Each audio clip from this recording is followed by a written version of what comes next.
I am Matsushita from CPE-HE.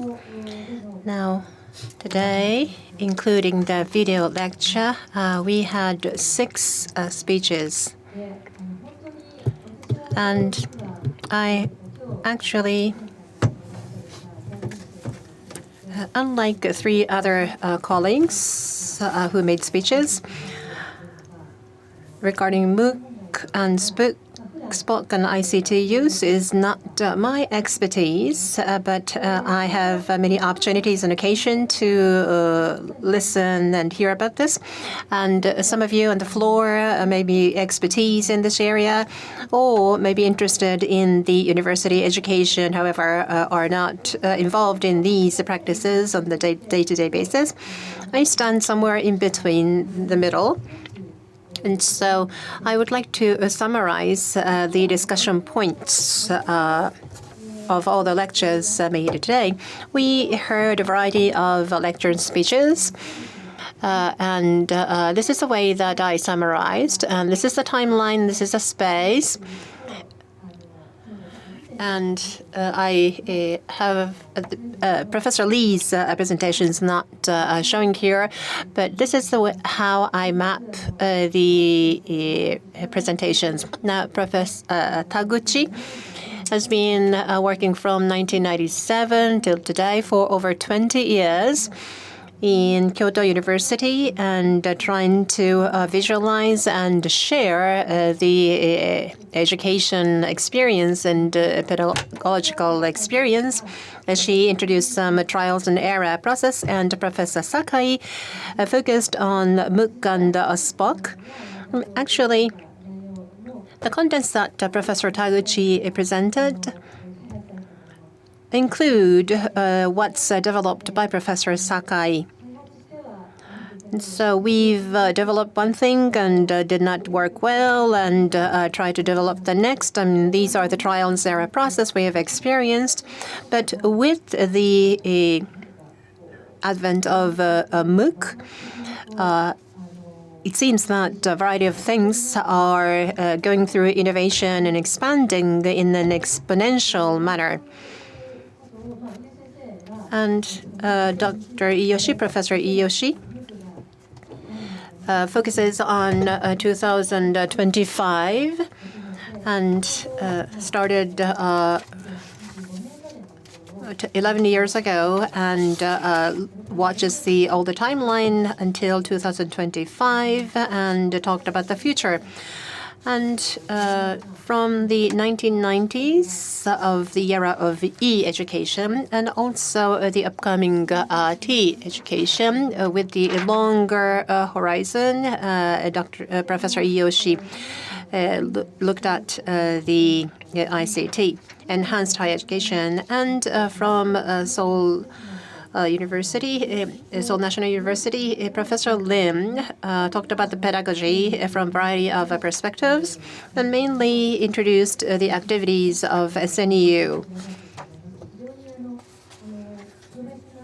And the professional learning and development was part of his presentation. And these are the activities that we faculty have to do, and what extensive perspective should we have to promote comprehensive professor development.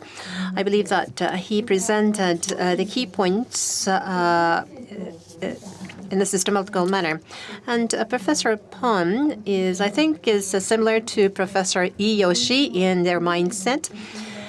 And their activities initiatives are very interesting.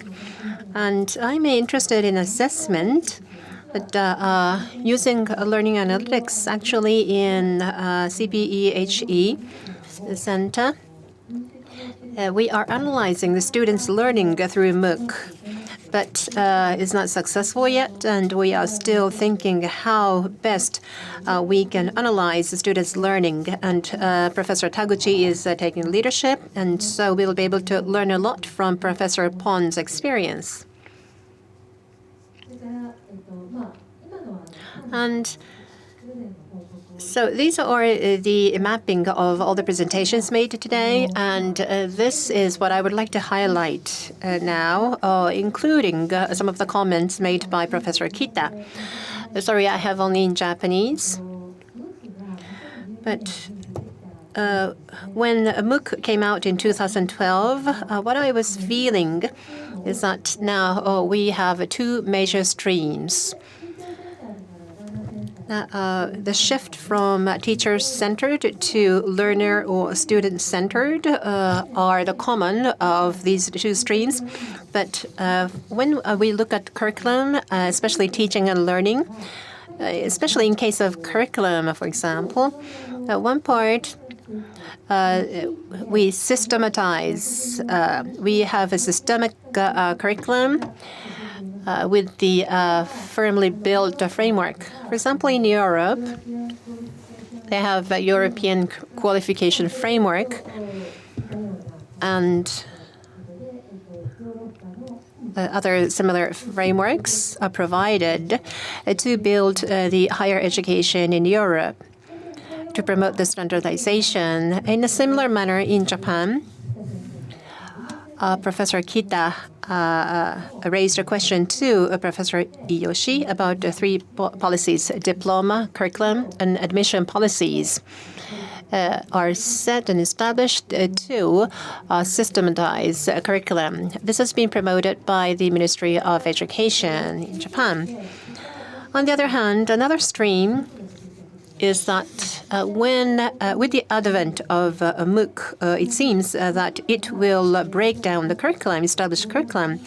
Now, in the past, the students have to complete all the curriculum in order to receive the diploma, and the quality has to be assured by the institution. But now, with the advent of MOOC, each course, you can get the credit for each course. And the quality is assured for each course. And this is a face-to-face, and this is online mode. And the response to globalization, the legacy approach is regionalization. Within the region, we have the common framework being established, but on the ICT, regardless of the national border, the participating and member universities share a global platform. And the participating universities here in this side, Japan, all the universities and institutions participating have to set and establish the curriculum, and here only part of the universities, willing universities, participate in the alliance, and the participating university are this program curriculum only closed for the on-campus university, whereas MOOC are open for anyone, no age limit, like 80 and 90 years old can participate, and also the diploma and the credit. The credit in Japan, one credit requires 45 hours of study a week, and each credit is measured by time, study time. In case of online, the time spent is not known, and so the learning outcome will be the basis for providing certificate of completion. And so these two streams are quite different from each other. However, what I felt through today's program is that these two streams are coming closer to each other to converge, and a blended modality is appearing. And the blended blends face-to-face and online learning, and also the overall framework are approaching to each other and converging and to blend each other.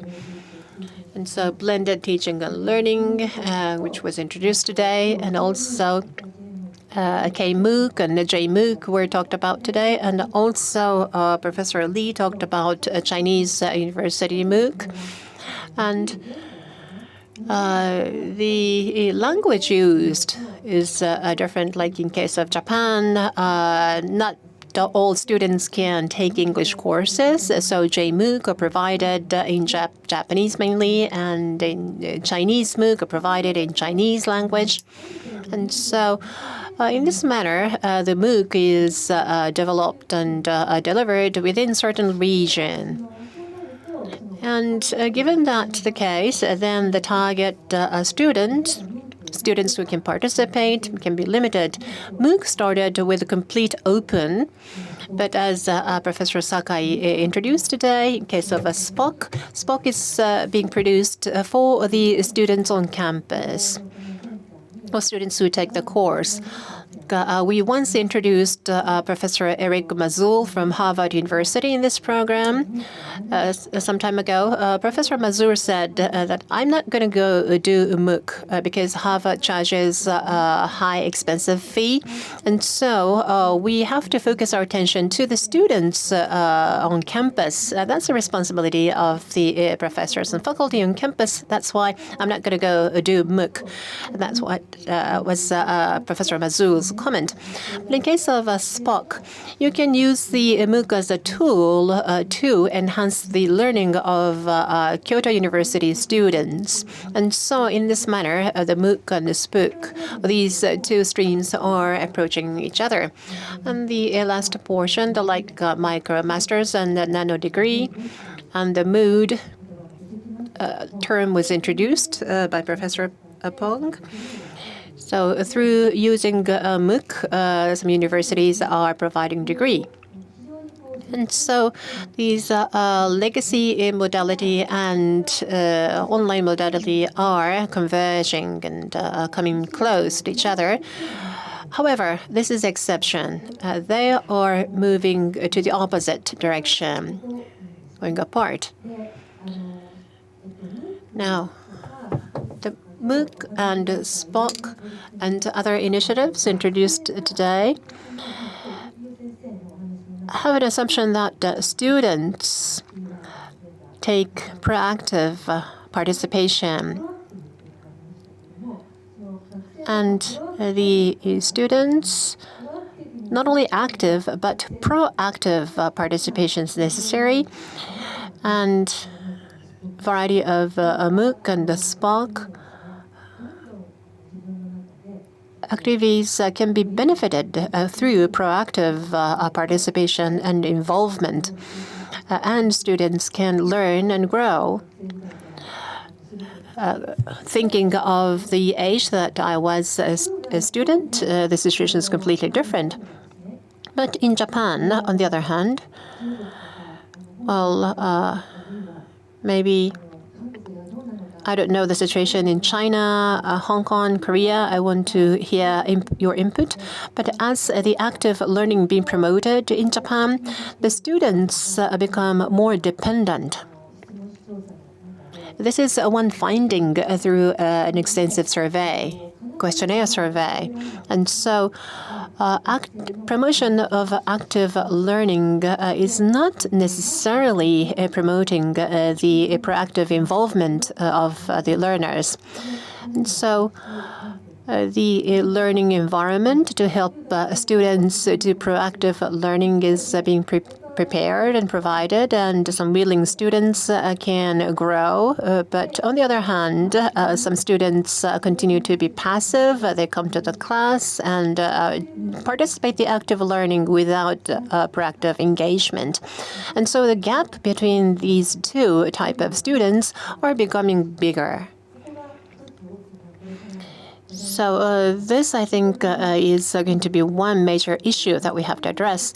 Professor Kita talked about the students' learning experience and how should we grasp and understand. Through IR and learning analytics, we can grasp students' learning experience from macroscopic and microscopic level.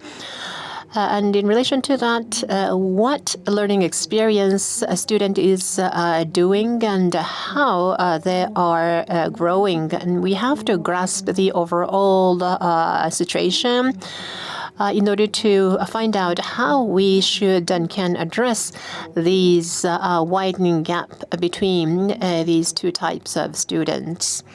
And this was my comment after discussing Professor Kita's questions. Now, as a moderator, I would like to invite comments around this area. And I've received some questions from the floor, so I would like to introduce these questions as well, and as we engage in panel discussion.